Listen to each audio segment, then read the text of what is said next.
It is a brand new Flyers Daily for June 30th, 2025. Flyers Daily, as always, presented by Ticketmaster. Make more memories live. Joining us for what is a Boffo episode because the draft is in the rear view. A lot to talk about. Joining us from PhiladelphiaFlyers.com, NHL.com, and HockeyHotStove.com with great coverage all throughout the draft weekend is Bill Meltzer. Bill, did you enjoy the draft? It was quite the production. Is it still going on the first round? It feels it feels like any minute now. Pick 32 should be coming up. That was just let's split it in half, right? Let's look at the good side first, where I thought that the people that attended the draft party had a fantastic time. The turnout was great. Amazing. I was in the media room the whole time, and then I also popped by to doing the Snow the Goalie thing, so I didn't really have a chance to check out the fan party, but we could hear it from the media room. So that's where we were located. Yeah, phenomenal. Yeah, so it seemed like people were having a great time there. The Flyers tended to everything that we needed all weekend long. In a way, at the live draft, they have the stations with the different players, and the media travels over to bay number whatever, like a few minutes after the pick, and you're missing actual other picks that are going on. Yeah. And sometimes it might be you're missing another one of your team's picks after the first round. So in that respect, that I thought that was good, but I generally speaking, I hated the decentralized draft. I think that's the majority opinion on this, and it was absolutely positively interminable. I mean, you're 45 minutes in, and you're 3 picks in, so that was pretty rough. Yeah, I'm hearing, it's 3 picks between drafts. This will be rapid, but it only matters if it's 3 minutes from when you start the clock. Right. Exactly. I mean, it was a crawl, no doubt about it. And I know the customary thing to do is to blame the commissioner. This isn't on the commissioner. This was the teams that voted 26-6 for this. Yes, and yeah. Like I don't want an organization that was not in favor of it, but majority ruled on it. But I don't think they'll be doing it again. I think people realized on that end, it's like, well, they weren't saving money. Yeah. Because you still have to send all your scouts, because your scouts aren't centrally located. Your scouts are dispersed from around the world. they all had to fly somewhere, right? And there's still accommodations. So, and you lose something. You lose something in terms of the teams going over to other tables. I know they could communicate by text or by phone or whatever, but I think that got in the way of that. And then the TV product was just, they had so much time to fill. Yeah, that I felt bad for those guys, and I didn't like when a draftee is talking to the general manager under a scouting director, and you're looking at the back of their head. Yeah, it just didn't come off. It just didn't work. It didn't work, and maybe there's some kind of compromise to have a centralized draft with some elements of privacy that they can provide somewhere. I mean, coming off a year where they did it in Vegas and it was a great show, was less than appealing. But the actual draft, let's get into it, because it was a fascinating night. And I'm in the draft party, and they're all the Flyer fans, and they're decked out in their jerseys and everything. Yeah. And Flyer fans were totally engaged, because when Brady Martin was picked, and all of a sudden it was like, whoa, this opened up this big door of all these players that were available. Schaefer obviously goes number 1, which was a cool moment because his story is pretty remarkable.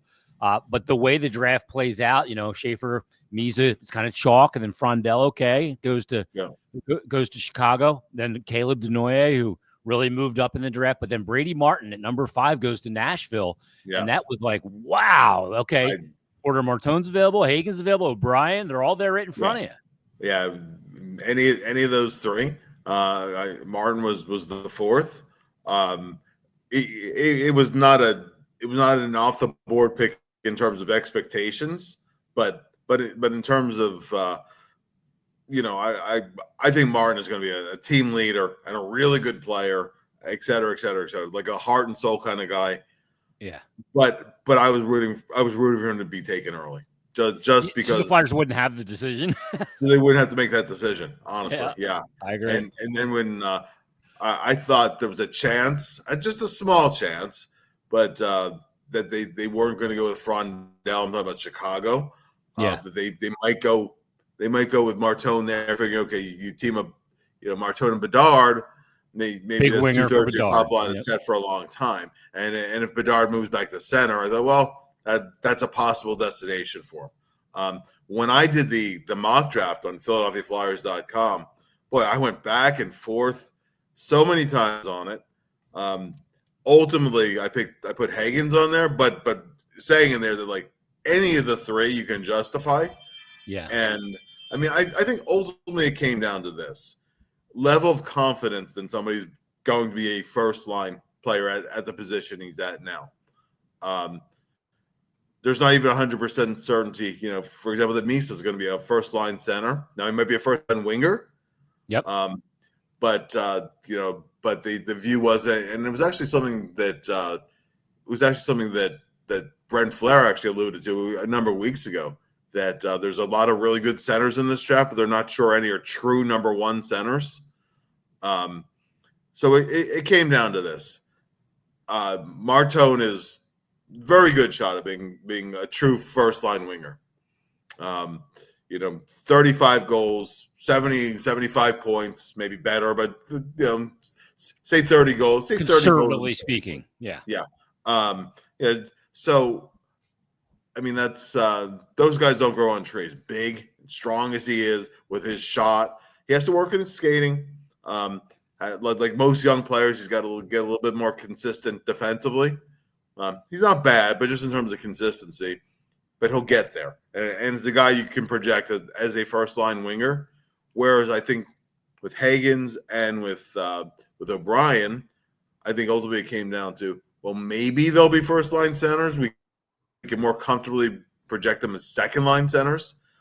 That's where I think Hagens fell a little bit in rankings, because coming into this year, franchise player, number one center, had a good but not a great year. And I'm still not going to write him off and say he'll never be a first-line center, even though the trend is bigger centers. But still, I mean I think it ultimately came down to that first-line center, or rather top six center, first/second line, or a guy we're pretty confident is going to be a first-line winger. So they took what they thought was the best available player. Yeah, and that's what Danny said they were going to do. He joined us on the coverage on the radio side, doing the draft show, and said, "Yeah, we're going best available." And it was put to the test because centers are valued higher than wingers. Yeah. I think the thing with Porter Martone is too is, I mean, there was an obvious Florida Panther effect, and there has been around the league. A lot of players. Over 6 foot were drafted last year. Only 30 players this year under 6 foot were drafted. Yep. You look pick after pick after pick. You have to go all the way to round. For the Flyers, you have to go all the way to round 5. Yeah. So I mean, every pick in the top 2 rounds, they're all big guys, heavy guys. Now some need to fill out a little bit more. Some are a little bit more physically mature, but they're all going to play over 200 as they get. Physically mature, and they while they weren't specifically only looking for that, it certainly helped with those guys, and no doubt. So obviously you track development over a long period of time, but to get Martone 6th overall, that's to me you couldn't argue with any of those 3 guys. Yeah, Bill, they dropped 2 spots in the draft lottery, and they come away with Martone. You're kidding me, right? Right. So so again, you can't complain about it. I think he's going to be a tremendous NHL player. There's nothing to be upset about. Yeah, the fact that in this rebuild they get a guy in Mishkov at 7 and a Martone in 6 is tremendous value. I mean, the way it kind of worked out. And Bill, I got to tell you, had they drafted 4th, I don't think they would have gone Martone. They might have gone Caleb Denoye there. I think it would have gone in, NYA there. It might change. Because there's a center they consider a complete player, all situations, guy, so that even if he's not a true in quotes first line center, he does so many other things that he still is extremely valuable. So he's more like a 1B maybe. Yeah, there's guys that are, first line center. Every team's got a first line center because they all got a first line. But then you get your franchise centers. Then you have your superstar centers, right? Yeah. And to me, in the league, franchise centers, there's maybe 8 guys that you can pretty much plop them on any team, and they're the number one center. Yeah. You look at guys like that's what made Pittsburgh so tough all those years. They Crosby and Malkin. Yeah, no doubt about it. Martone. The notion is, with his body type, and we talked about it, Bill, path to the NHL. We're going to see him in development camp this week, which is going to be incredible. But is there a chance that if he comes in and acquits himself very well, that he could put them to a little bit of a test or at least a sample, kind of like Jetlachenko did last year? They have that option. I think he'll be around to the end of camp. I'm never in favor of rushing a player. Now, it's a little different with a winger than with less other responsibility. positions. Yeah, exactly. The responsibilities are a little bit more clear cut. In Martone's case, he's already physically mature. Look, he played for Canada's men's team at the World Championships. Not a lot because he's 18, but still, he played with and against some of the top pros in the world. Men. Physically men, and he is physically a man. So he's not going to get much bigger. He's fully developed physically, which is fine. It makes an easier projection. So it's not like the thing with O'Brien, for example. O'Brien right now is, I think, about a $170 or so, and he should eventually, by the time he's about 21, be at about 192, 193, 195 at maximum. But it's going to take a lot of hard work between now and then. And some guys find it's difficult to actually put the weight on or keep it on during the season. Yeah, because you're not training the muscle. The muscle, you lose the muscle and you lose the weight. Every season, those players tend to lose weight during the season. I mean, Martone's body type is such that he has an NHL body right now. Yeah. So that's a piece of it too, is that he should be ready. He should be ready on the quick end. He's one of the more NHL ready guys in the entire draft, honestly. Yeah, no doubt. One of the places that's rumored he could go is end up Penn State, not far away. Which I think would be. See, I like players when I draft them with a shorter path to the NHL, going the college route. You know why? Because they don't play a ton of games. There's not that kind of wear and tear, and they do a ton of working out. Oh, that's I think Jeff Chickern was talking about that when we had the special from the alumni golf tournament. He said that the college guys, he was talking about his son Cole. That's what they do. Hit the gym. You're playing usually Saturday and Sunday. You're a couple days off after the game, almost like a football schedule in that way. Yeah, you're playing Friday, Saturday. You get Sunday off unless your game happens to be on Sunday. You can get the day off. You regroup for practice, and there's a lot of gym time built into that. That's why so often collegiate players are a little bit more physically mature. Now, now Martone is a junior guy, but the other advantage too, Jason, is that if he goes the collegiate route, he can turn pro and play in the American League. I wish that path was open to Jetlachenko. He's ready for the American League. I don't know that he's ready for the NHL, but I also don't think he doesn't need another year of junior hockey. So, yeah, I think a year of junior hockey could just instill bad habits into him. That's all that happens. Guys fall into bad habits. Maybe their numbers are better or whatever, but their overall game tends to suffer, and they get a little bit bored too. Yeah, when you're developing, you want challenge. Keep toppling challenges. And I agree with you. I don't know if he's ready for the NHL next year, but the best place for him would be the AHL. And that's going to change. We'll talk about that. There's an option coming up in the new CBA, which we'll get to. So Porter Martone is the Flyers pick at number 6.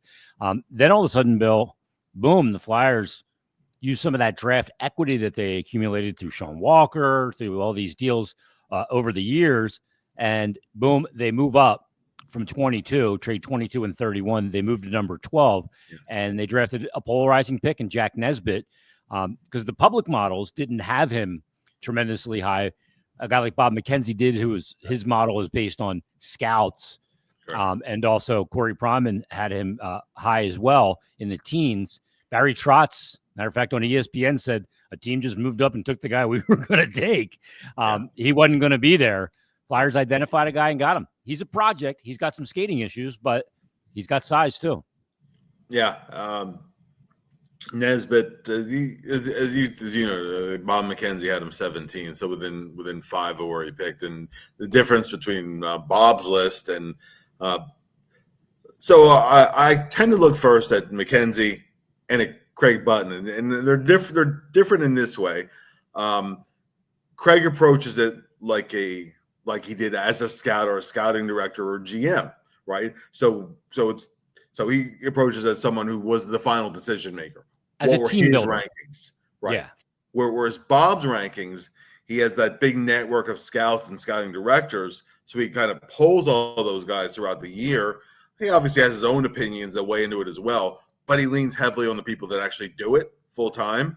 So his rankings tend to be very close to what the actual draft order is for that reason. Whereas a lot of the public models, and no disrespect to those guys because they work hard at it all year long. They're watching video. Some of them are actually attending games and scouting in person. Grant McCagg over recruits used to be a scout for the Canadiens. So he does it based like on his own rankings and whatever.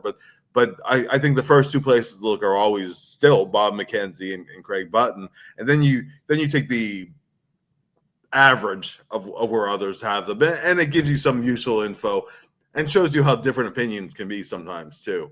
Yeah. But with Nesbitt, I had him 28th in the mock, but for a specific reason that he had a tough playoff and was not very good at the Worlds. Actually, Danny Briere mentioned that too at his press conference afterwards. He said, we actually thought that might have been a good thing that he wasn't that good at the under 18s because maybe that'll knock him down a little and he'll be there for some teams. 22. Yeah. But he's like, the intel we were getting, that wasn't the case. They were still going to take him. Yeah. That's where you had the advantage of the intel versus just your own observation. So I would have had him higher than 28th, but but again, like for me, it was like the end of his season knocked him down for me. But I see where teams are thinking, we take the whole body of work. Every year there's the OHL coaches poll in each conference, and he was the most improved player winner this year. So that says something too. This year he played a lot more on a pretty so-so team, and he played a ton of minutes. So he was out of gas by the playoffs and really out of gas by the under 18s. When a big player, the knock on him is skating. When a big player that long, to me, has the skating issues, to me, it's a guy growing into his body. It's a bit like when a baby giraffe is born. They're a little clumsy because they're just, I watch his skating stride, and I'm not a scout and I'm not a skating stride expert or anything like that, but there's a lot of unnecessary movement. It's inefficient. That stuff can be. That's workable, and as because he is a guy like Martone who will have to put on some weight. Mm-hmm. As he gets stronger, adds a little bit more explosiveness his first stride. He's never going to be a speedster, but he'll be fine. If Tyson Foerster, who had real major skating issues to the point where it almost knocked him out of the first round, when you watch Foerster, is his skating pretty? No, not at all. But does he get from point A to B? Absolutely. Well, he and Nesbitt share something too, because it's something we found out about Foerster here at the NHL level about his hockey IQ, and that's one of the things that's cited as a positive for Nesbitt too, in particular in the neutral zone, using his length and his stick range to be able to make plays and thwart attacks that way. And I know Matthew Schaefer, the number 1 overall pick, said he's the biggest pain in the rear end to play against. That's definitely the word on him, is that he's very competitive. He gets under other teams, as does Martone, by the way. Martone's kind of a yapper, and Now he has a physical advantage over almost everybody he's playing against in junior, so there's not too many guys who want to tangle with him. Kashawn Aitchison wouldn't mind, but in most cases, not too many guys wouldn't say, well, but that's all part of the process. But no, but that's the other. I think the common denominator among all the Flyers picks, besides size, is they're a competitive lot. These second round guys who either we'll get to today or we'll talk about right after development camp, but they are a competitive lot. So that was by design also, because sure. you watch, like when you watch Florida, you go, are they the fastest team in the league? Are they the biggest team? No, but they are the most competitive team in the league, and they play for each other. They support each other all over the ice. That's why they won the cups, and a lot of character, and some nasty as well. Yeah, sure. Let's look at those second round picks, Bill, because day two I was fascinated by. Right. You have day one. You have a slightly controversial pick in Nesbitt. You end up with, Porter with the 6th pick. You go into day two. You had 4. Now you have 3. You go back to having 4 because you move again. You move down 2 spots. That was a nice bit of work. You moved down 2 spots, and they picked up another second round pick out of it. So, they trade out of the 3rd round, but they add another second round pick, and they got a guy they really liked. Tell me about Carter Miko. He comes from the USNTDP, and he is, again, a big boy. I don't think he's going to be an offensive contributor. No. But is there a lot of nasty here, too? Tons of nasty, tons to compete. Now, he would have been slam dunk first round pick. That was pretty unanimous. He was going to be a first round pick, probably around where Aitchison was picked. What happened was back in November, broke his kneecap. And he had to have surgery, and they had to redo it. So he missed the rest of the year. He didn't play again. So that knocked him out of the first round down to and the whole question was, okay, now is he going to go early in the second? Is he going to go in the middle of the second, or the later part of the second?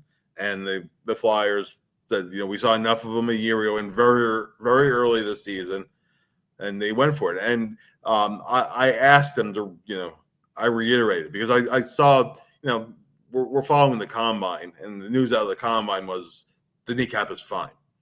The medical reports are good. He should be starting next year on time. It's not something like a torn ACL or something where it's it was really just doing the procedure right and rehabbing him, which takes a lot of time. But the word is that he is 100%. I asked him during our Zoom call afterwards, and he reiterated 100%. He'll be on the ice for development camp, start next year on time. It kind of stinks that he missed this year, but the Flyers essentially got a 3rd first round pick out of it, because that's a guy who, without the injury, absolutely would have been a first round, middle to bottom 3rd of the first round pick, because as you said, he's not an offensive defenseman, but what he is a huge defenseman who not a bad skater either. Yeah. So that's another guy who's physically mature. I mean, he's a big boy, and ultra competitive. Yeah, he gets around pretty well. Can get better with the puck. That's something that I think he has to work on still.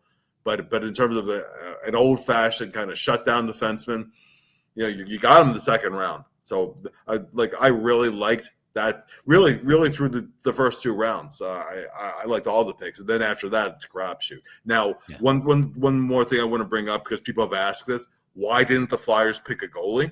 Yep. Well, when the Flyers traded picks 22 and 31, there were 2 goalies taken in there, and so if Ravensburgen was their guy, he was off the board by the 2nd round. Yeah. So that's why. And the drop off was right there after those 2. Yeah.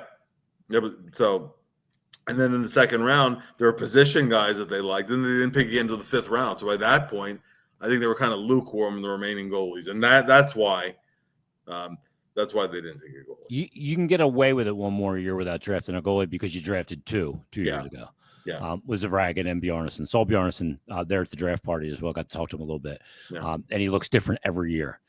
Like just more. He's huge now. Oh my gosh, he's all enormous. Across the shoulders, he's huge now. Yeah, I'm looking forward to watching him in development camp also. Bill, their second pick in the second round is Jack Murtagh. It's Murtagh, right? Not Murtaugh. Murtaugh. It's Murtagh, yes. Okay, so it's Murtagh, and he comes to the Flyers from the US NTDP. Maybe the best one of the best offensive players they had there this year. Wasn't a great year for the NTDP. Yep. But what do you see in Murtagh? What should we be looking for with him with the 40th overall pick?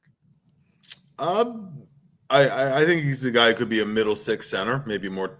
Right now, maybe projected more as a third line center. But as you said, he didn't have much around him this year. It's funny because there were a record number of guys either taken from the national team program or were developed in the national team program or in college now. But it was not a good year at all for the program. So he played up in the lineup. I mean, it's going to start to sound like a broken record, but another high compete, big guy. There's some versatility with him in there. Between taking Nesbitt and the other thing too with Murtagh is that he'll probably be a winger at the pro level, but he's played both wings and he's played center too. Mm-hmm. So forechecker. You have options. Yeah. And maybe you want to ultimately develop him as a center because of his frame and his responsible kind of game. I don't know. I think he's more naturally a winger, especially good, a very good shooter, very good one-timer. So that's the guy for the second round. I often view the first round is where you find your upper lineup guys or your true shutdown defenseman, your offensive defenseman. Round 2 is where you find your higher caliber role players. Yep. And then after that, maybe you grab a goalie. Maybe somebody hits and surprises a little, but after round 2, it's really a crapshoot. It really levels off, and every draft is pretty much the same after a certain point. So I thought the Flyers made hay in the second round you want guys to stay healthy, you want guys to develop. I think every one of them could actually end up playing a certain amount of time in the National Hockey League, which is what you want. Bill, one guy I want to see in the National Hockey League, 1, because I love the name, 2, because I love the comp on him, and that is Van Sage. This guy it's the draft version of Tom Wilson. Yes. For the Flyers. Oh, he is. He is a menace to be dealt with. He's a nasty piece of work out there, and he's always wound up. Right. So when at Michigan State and whenever he hits the ice, there's always a buzz because he's going to go out. He's going to stir things up. Danny used the phrase brings people into the fight. You can't help but be in the fight because other teams are instantly ticked off at him. Yeah. And, so he's someone you will love to have on your team and you don't want to play against. I don't know what he's going to score. He's a bottom 6 guy. But he could be that kind of bottom 6 guy who can make a difference in 12 minutes of ice time, let's say. You just be one of the impact guys, energy guys that can get a team going. Yeah. We'll see him and all these draft picks. We'll save some of the rest of the picks for kind of post-development camp look. And again, development camp will be this week. I think the scrimmage will be next Sunday. To wrap that up, and I believe Brian Smith and I will have that once again. Also, Bill, we're on the cusp of free agency. And, there's some league-wide things happening, whether it's with Mitch Marner possibly tampering, sounds like extortion all of a sudden, like it's turning into a movie. But the Flyers do have $15 million. I know Kevin Kurz put out a report that apparently the Flyers and Cam York are getting close to a deal. Let's start with York. I think it's most likely you look at like a 2 to 4 year deal for York because you don't know the economics going forward. And I think that looks like the most likely thing that they do. What do you expect with York, and how does that affect free agency? I think the year that he's coming off of is bridge contract territory, where you leave at least a year ahead of unrestricted free agency. It'll be a new CBA by then, but at that point, still you still have he'll be arbitration eligible and whatever. I think a bridge deal makes sense where he bets on himself. And then if he delivers the way that he's capable of and stays healthy, then maybe he gets the big contract at that point, or maybe that's where you think about, okay, cash in the chips and see what you might get in return. But I think a bridge deal makes sense in this case. I don't see him getting an offer sheet somewhere, so you don't have to really rush into it and have it done by tomorrow.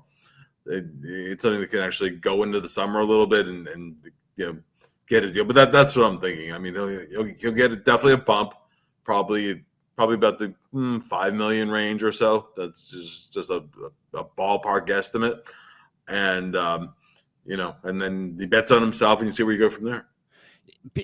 I think one thing I want to mention is when you see the number $5 million, remember it's about percentage of cap, and we're in a rising cap world. Yeah. So that's gonna be a big element. Some people are gonna see some sticker shock because of old percentage of cap numbers. We'll see what that means for Cam York, and I think free agency is gonna be. I think it's gonna be fascinating for the Flyers because I just don't know. But what I do know coming out of the draft is that they have a plan and they have a type. They've identified a DNA structure, and they seem really committed to it because if you go back and look at last year's draft, there's a lot of size there. We'll see what they do coming up in free agency this week. Bill Goalies, you mentioned the agent draft one. Gibson gets moved to Detroit. I did not want him here anyway, so I was a little bit afraid of injuries, of the health situation with him. Demko's name is now out there from Dave Pagnotta in regards to the Flyers. Flyers have a huge advantage there because the coach of the Canucks last year was their head coach, and there's nobody that'll know the medical better. I talked to Kevin Woodley. He said the medical stuff is figured out with him now. Right. But what do the Canucks want to do? They got Seelovs as well, who was the MVP and won a Calder Cup. So is Demko an option here? If he's on the market, if he's on the market, I'm interested, and obviously if he's healthy, that's a guy who's been legitimately an all-star caliber goalie in the league. So if he's healthy, he's your 1A, and Sam is your 1B. Whereas maybe you hear some of those names and numbers that are out there, like Jake Allen, quality goaltender, he's solid 1B guy, right? But at his age, if he's looking for 4 years, I'm out. I'm out. Yeah. Yep. I don't think the situation fits Jake Allen anyway. Yeah.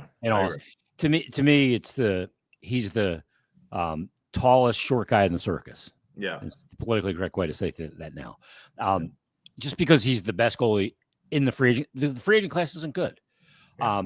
But a guy like Demko, you can bring him here too, and because you have Harrison, you don't have to play him 58 games. Yeah. I think that's a key factor. And let's downscale a little bit. Just talk through this. If you are confident that Sam Ersson is a true 1A, so 1A gets you what, 45 to 50 games, right? So if you want to have a goalie who's playing 30 to 35, they're about 32, whatever the case might be. I watched a lot of Calgary this year, because they played Dallas a bunch of times when the Flyers weren't playing, and then after the trade, I was curious to follow Farabee and Frost, how they were doing, but at any rate, Vladar actually came on really well in the second half of the season. Calgary ended up losing out on the playoff spot by tiebreaker. Their goaltending, obviously Dustin Wolf, he was a Calder finalist, but you still need that second goalie. And while Vladar was not good in the first half, he was pretty darn good in the second half. But then you would need confidence that Sam's going to stay healthy, and that he's going to be consistent. And then you could go for the more backup type of a goalie. But I'm just putting that out there as a possible option. What do you think about Vladar? Yeah, I look at guys like Vladar. I know Kochekov's name was Pyotr Kochekov is a name that's been mentioned. He's 26. I think Kochekov's got 2 years left on his deal at $2 million. A guy like Demko has 1 year left at 5.1, which I think is a good number. I look more to go in that role because I can go, okay, is Demko at the peak of his game? Can he stay healthy? If not, I can move on. Exactly. There's no long-term commitment needed. But if he can do those things and stay healthy, He might be my guy for the next 5 years. If he can do it and stay healthy, then the question is, okay, do we resign him after the season? And how long do we do that for? He's a franchise goalie when healthy. I was one of those guys. Yeah. I was going to say, if it gives you a year to assess it. Yep. And maybe he wants to move on, but it's kind of like Zegras in a lot of ways. Some ways, I mean, I like talented players on proven contracts. Yeah. I had a chance to meet Zegras at the draft. He drove down with his mom from New York. Grew up he got East Coast mentality in him. But he seems really excited to be back on the East Coast and be in this situation. I think the Duck thing wore out on him when they drafted Carlson and moved him around a bit. We didn't even get a chance to talk about him last week because the deal wasn't done yet, but that opens a lot of options for Danny. Yeah. And Danny, you could have done it a couple hours earlier, by the way, because we were on the air and it went down like right after you were done. But no, but all kidding aside, Zegras is Trevor Zegras is. You're not going to find many more naturally talented guys out there. I mean, unbelievably skilled. Right now, I think the first thing to do, they'll try him at center. Do you think he stays at center, or do you think he ultimately is better off on a wing? Right now, the way the depth chart is, I think he has to play center to start with. Yeah, I think he starts there, and it's up to him. Yeah. To me, this is one of those crossroads of a young player's career.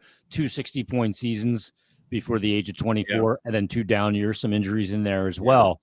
To me, this is a crossroads. I know Mike Richards mentioned that on Nasty Knuckles, that when a young guy can get traded, that can be one of those things that teach him. There's been a whole lot of sizzle to his game, but not a lot of steak. Lots of highlights, right? We all remember the Sonny Milano goal where he faked the Michigan, flipped it over the net, and he batted in the net.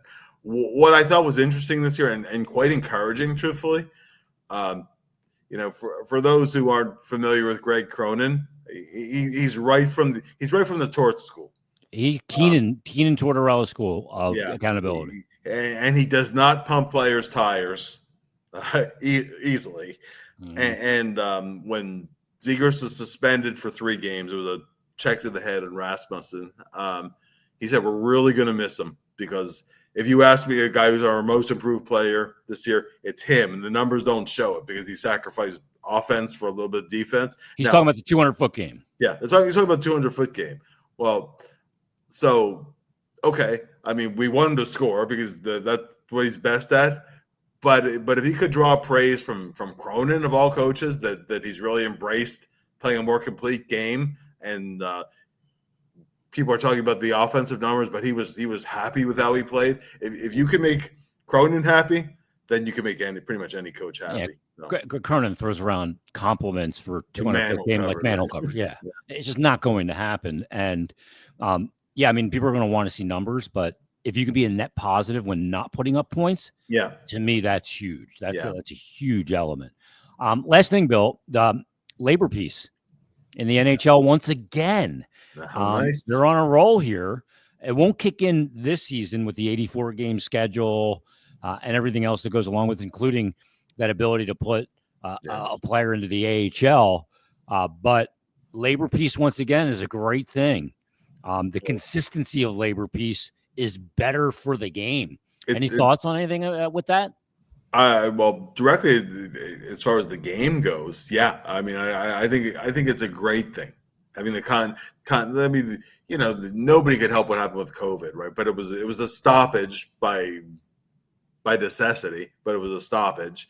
With all the lockouts and missed time and whatever, the last thing the league needs is any other labor unrest. This one was done nice and early.